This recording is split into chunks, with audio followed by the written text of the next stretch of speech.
Hi, and welcome back to Thone's Galatians Nibbles number 8, the issue of equality, part 2.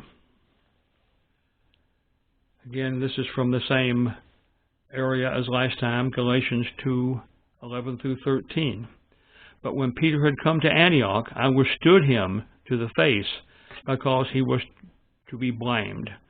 For before that certain came from James, he did eat with the Gentiles. But when they were come, he withdrew and separated himself, fearing them which were of the circumcision. And the other Jews dissembled likewise with him, insomuch that Barnabas was also carried away with their dissimulation. This is the issue about hypocrisy, part 2. Why is this in the Bible? Peter is doubly guilty of hypocrisy here. And the communication is this is the previous story of Peter we're going to talk about. Application to my life. Remember that Peter had been directly ordered by God to go to the house of Cornelius, the Gentile Roman centurion.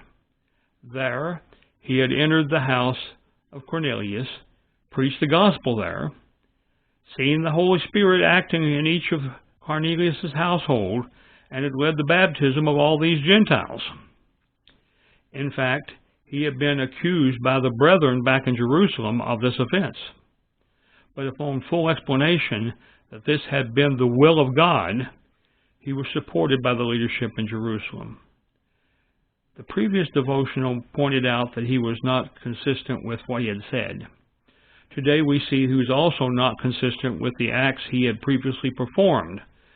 And more serious of all, he was not acting in the manner God had carefully explained to him. And that's really what made him a hypocrite. He knew it was right, but he was afraid. God says Peter was acting in fear of the physical world while not considering the spiritual world. My personal response: Lord, thank you for pointing out that beyond your spoken and accepted doctrine, we must also live that doctrine in order to be useful vessels for your ministry. Wow. So there's more parts. I think there's definitely a part 3, and there may be a part 4 to this issue of equality. But at any rate, this is an important issue because it's an issue which comes to us every single day. Do we treat people fairly in our daily lives? If they are different in some way from us? Do we treat people different in the church because they are in some way different from us? We must either be a witness to the whole ball of wax, all of those teachings about interaction that God has given us, or we must be not saying that we are, because if we aren't. And with that, I guess I'll close for the day, and we'll see you next time.